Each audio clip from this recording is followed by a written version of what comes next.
Olá, estamos começando mais um assunto do coração. Hoje a gente vai tratar sobre alguns aspectos da nossa vida cristã, sobre a importância que nós damos de estar próximo a Jesus, o quanto isso é importante, o quanto isso é válido. E eu quero discorrer um pouquinho sobre esse passagem de Mateus, capítulo 4, versículo 23 ao versículo 25. Acredito que seja muito bom para a gente, acredito que seja algo bom para a gente guardado nessas entrelinhas e espero que você seja muito abençoado.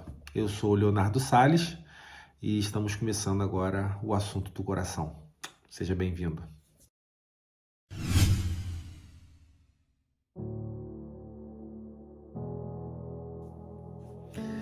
Então, vamos dar início.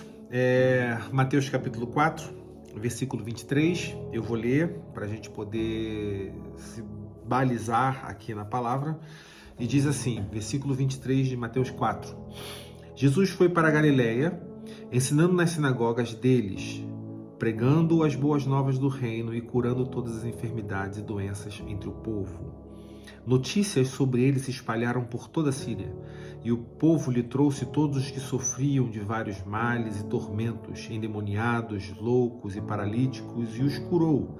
Grandes multidões o seguiam, vindo da Galiléia, Decápolis, Jerusalém, Judéia e da região do outro lado do Jordão. Jesus está começando a pregar. Ele há pouco tempo saiu da tentação, né? Ele foi levado ao deserto pelo Espírito, foi tentado, passou 40 dias e 40 noites em jejum. Depois ele começa a pregar, que é o próximo texto depois da tentação de Jesus, chama os seus discípulos e aqui começa a situação de ensinar o povo e curar os doentes. E quando a Bíblia fala sobre ensinar o povo e curar os doentes, isso é tão impactante para a gente, pois a parte mais importante que tem de Jesus para as nossas vidas é exatamente essa capacitação de ministrar e liberar uma cura, liberar algo que venha do sobrenatural de Deus, Então, a igreja tem esse perfil. A igreja tem o perfil de buscar ao Senhor, de se alimentar, de conhecer a sua palavra, de se aprofundar nele, para que seja essa igreja o canal pelo qual outras pessoas vão receber daquilo que ele mesmo deu ao seu povo. O que nós estamos hoje vivendo em grande crise é que essa igreja, a igreja do Senhor Jesus, ela tem mais procurado o Senhor para os benefícios próprios do que para levar alimento aos outros. A igreja não foi simplesmente chamada para ter benefícios próprios. A igreja foi chamada para ser um instrumento pelo qual vai ser abençoadora, né? Então, se nós somos luz, se essa luz do mundo, se nós somos a luz do mundo, essa luz ela precisa estar em lugar de trevas, ou seja, em escuridão. A luz só faz sentido, só há sentido na luz, no local que não há luz. Você não acende uma lâmpada em dia de sol brilhando forte. Você não precisa dessa lâmpada. Mas uma lâmpada, uma vela que seja acesa em um lugar de breu total, ela já vai fazer uma grande diferença. Então, a igreja é o instrumento pelo qual Deus a institui neste mundo que jaz no maligno, que jaz em trevas, que não há luz, e essa igreja vai ser o meio pelo qual essa luz vem para brilhar, vem para dar o norte, dar uma direção a essas pessoas que estão precisando de direção. Então, quando a gente olha aqui, é interessante que ele vai para Galiléia. Galiléia é um local onde há uma mistura de povos, né? Há uma mistura de povos. E as pessoas chegam naquele local ali e levam a Jesus os doentes, os loucos, os enfermos, os endemoniados, como diz aqui no texto, né? Os paralíticos, e ele os curou. Mas o interessante é, Jesus não faz uma pergunta antes para esse enfermo: você é judeu ou você é gentio? Você é cristão ou não? Você sabe? Ele não há essa pergunta. Ele simplesmente libera a cura. Ele simplesmente faz, não dependendo a cor, a raça, a religião, não dependendo nada disso. E esse é o chamado da igreja. Nós não fomos chamados para separar a religião, nós não fomos chamados para olhar e definir quem pode, quem não pode, quem é bom, quem não é bom, sabe? Nós não fomos chamados para dizer qual religião é boa, qual religião... A princípio, a religião mata. A religião é algo que faz com que o homem se perca, né? Então, a palavra de Deus, sabe? É essa palavra que ao entrar no coração do homem simples, vai transformar a vida desse homem simples em um meio pelo qual ele vai ser agora, a partir do momento que Jesus entrou, ele é um meio pelo qual ele vai abençoar. É isso que Jesus está ensinando. Foi isso que Jesus veio fazer. Jesus não veio simplesmente, vamos salvar os judeus. Não, eram os gentios, eram todos. E a igreja tem que estar nesse meio. A igreja, nós como igreja precisamos estar nesse meio. Precisamos entender que é através do amor de Cristo em nós que podemos passar o amor dele para o próximo. Independente de qual seja a religião desse próximo. Independente do que esse próximo está fazendo. A nossa função é pregar o evangelho, assim como Cristo pregou, sem olhar quem é essa pessoa, onde essa pessoa vive, o que ela faz, a quem ela serve, nada disso, né? Por outro lado, nós precisamos tomar muito cuidado para que a gente não use esse evangelho como um meio de benefício próprio. Nós não vamos à igreja simplesmente para buscar para nós. Nós não vamos para a igreja para solucionar problemas. Igreja não é sinônimo de solução de problemas. Igreja não é sinônimo que todos os meus problemas serão resolvidos se eu estiver lá na igreja. Entende? A igreja é o lugar onde você vai para comunhão, para sentar com seu irmão, para compartilhar com seu irmão, para adorar junto com seu irmão. Através dessa adoração mútua da comunidade, você ser cheio e que dali por diante você está preparado para alimentar. Esse é o chamado principal da igreja. É alimentar o próximo. É dar o que comer. É dar o pão da vida para quem tem fome. Entende? Esse é o chamado. E não simplesmente, eu tô com um problema, eu tô com meu casamento ruim, eu tô com problemas financeiros, eu tô com problema de saúde e eu vou para a igreja para resolver o meu problema. Porque dessa forma é o que aconteceu também aqui. Como diz aqui, que Jesus vai para Galileia e as notícias sobre ele espalham por toda a Síria e o povo lhe trouxe todos os enfermos que sofriam vários males. Então, ou seja, há uma notícia que Jesus está ali, uma multidão chega naquele local para que possam ser curados, ser libertos de enfermidades, os paralíticos andarem, os endemoniados serem livres, né? Está aqui dessa forma, mas no momento da crucificação, no momento após a crucificação, você vê que os 3 anos que Jesus passou entre nós pregando não foi o suficiente para que uma multidão também estivesse ali preparada para continuar. Em Atos dos Apóstolos, no início, aproximadamente 120 pessoas estavam ali na vinda do Espírito Santo. Ou seja,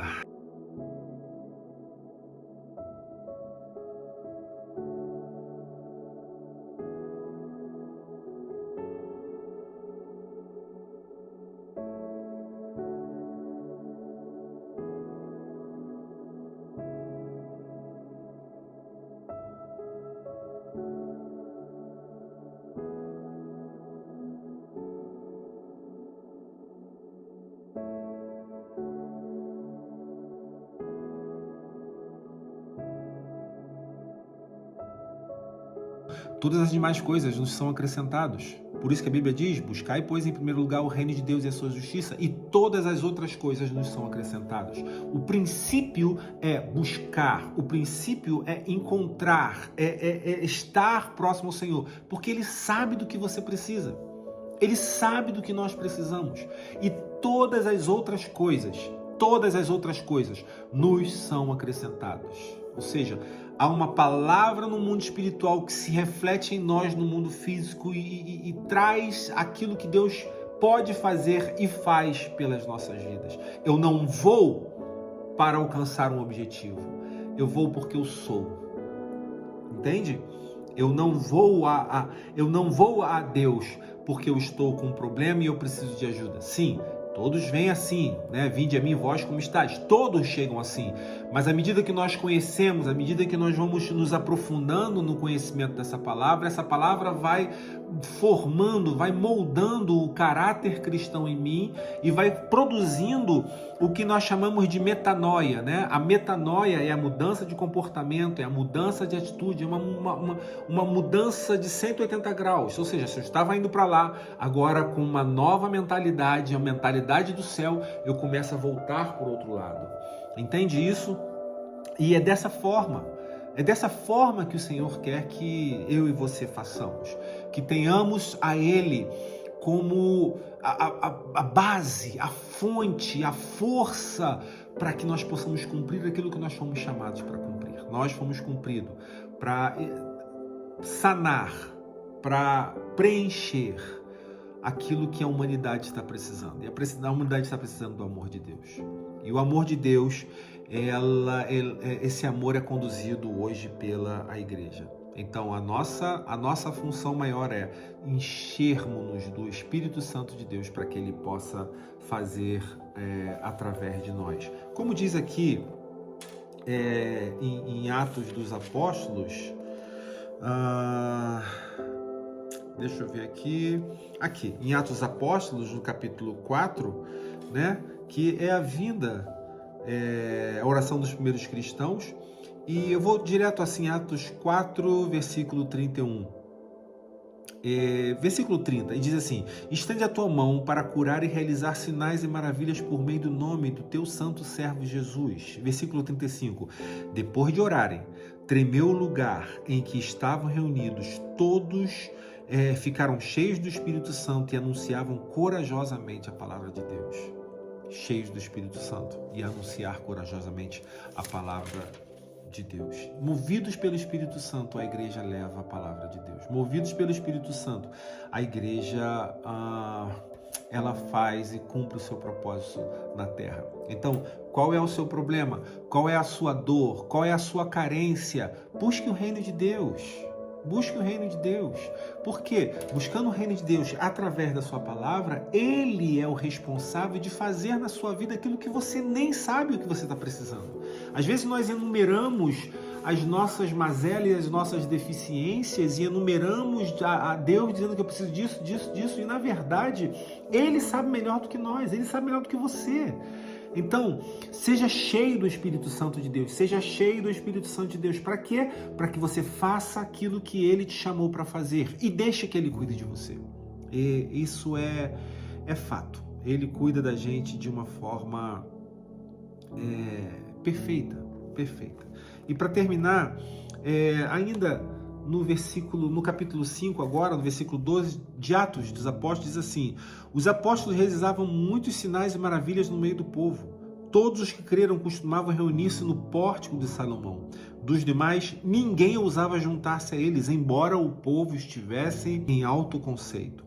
Em número cada vez maior, homens e mulheres criam no Senhor e lhes eram acrescentados. É um texto que nós lemos aqui agora, mas que eu quero deixar muito forte aqui agora eles, cheios do Espírito Santo, estavam no meio do povo. Independente de quem era, independente de raça, religião, cor, independente de quem era, eles estavam no meio do povo, fazendo aquilo que o Senhor havia mandado fazer, cheios do Espírito Santo. E o fato de estarem fazendo o que Deus gostaria que eles fizessem, cheios do Espírito Santo, esse povo, que é chamado de igreja aqui, estavam crescendo em conceito, ou seja, estavam sendo bem vistos pela sociedade. A minha pergunta que eu fico para você agora, e agora já terminando, a sua igreja está sendo bem vista na sua comunidade? Você, como igreja representante do Senhor, está sendo bem visto na sua comunidade? Você tem sido um meio pelo qual Deus tem te usado onde você mora? Você olha para o próximo, você enxerga o próximo, você consegue ver o próximo e a necessidade do próximo e saber que através dessa palavra e do Espírito Santo de Deus você tem a unção para transformar, ou seja, para declarar a transformação da vida dessas pessoas. É tempo de não olhar mais para si, mas é tempo de olhar para o lado. O relacionamento horizontal, ou seja, o relacionamento com o seu próximo, ele vai ser tão forte quanto o seu relacionamento vertical, ou seja, o seu relacionamento com Deus. Se o seu relacionamento com Deus ele é íntegro, é forte e é de forma plena, então tenha a convicção de que a obra de Deus, de um âmbito, de uma visão horizontal, ou seja, de você para uma outra pessoa, ela está marcada para ser uma bênção. Então, seja uma bênção, seja a igreja que é bênção, seja a igreja que transforma, que faz acontecer através não dos seus braços ou do seu músculo, mas através do Espírito Santo de Deus. Que Deus abençoe sua vida. Eu quero te pedir para que você possa seguir o canal, Assunto do Coração, para que você possa curtir essa mensagem e compartilhar também. Isso é de grande valia. Nós estamos começando agora um projeto bem novo, mas eu acho que vale a pena. Curta, siga, curta e compartilhe. Eu sou Leonardo Salles e que Deus abençoe sua vida e um bom dia.